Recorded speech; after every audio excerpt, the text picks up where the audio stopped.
Labas, aš esu Žydrūnas, duokit žaibą. Bzzt. O čia vėjo papartis, kuriame šiandien svečiuojasi Dievas ir vėžys. Kartą ponas Dievas sugalvojo sutverti visokiausius gyvulius. Na, nes mėgo kūrybinį darbą matomai. O paskui juos susigaudė, pas savęs pasikvietė ir kiekvienam įspaudė po 2 akis. Pasiėmė, bapt, pasiėmė, papt. Na, kad Dievą gerai galėtų matyti, suprastų, koks jisai fainas. Visiems jau beveik akis įstatė, galiausiai pasiliko tik vienas vienintelis vėžys be akių. Ne vėžlys. Vėžlys buvo prieš paskutinis, nes jau labai lėtai vaikšto. Ir kol atėjo, tai vakarėlis beveik jau buvo ir pasibaigęs. Prieina Dievas prie vėžio ir tarė: Vėži, 100 metų, na kaip tau sekasi, kaip žmona, kaip vaikai, klausyk.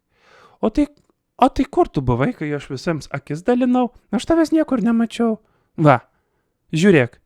Ai, negali, nes akių neturi. Žiūrėk, nesvarbu. Tai va, štai beliko 2 tokios mažos akelytės, kaip upytės. Įstatysim tas tavo akytes ir tu būsi toks kaip pupaleveidis. Vėžys taip klausosi, jo veidas taip niaukėsi ir jisai galiausiai sušuko. Ne, tokias mažas tu savo į sėdynę susikišk į užpakalinę kūno dalį. Ponui Dievui tik žandikaulius atvipo. Jis supykęs įspaudė vėžiui akis iš kitos pusės.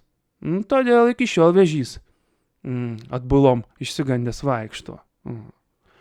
Liaudės išmintis nebereikalo sako. Dovanotam arkliui į dantis šiuo atveju niekas nežiūri. Čia, čia, čia, čia,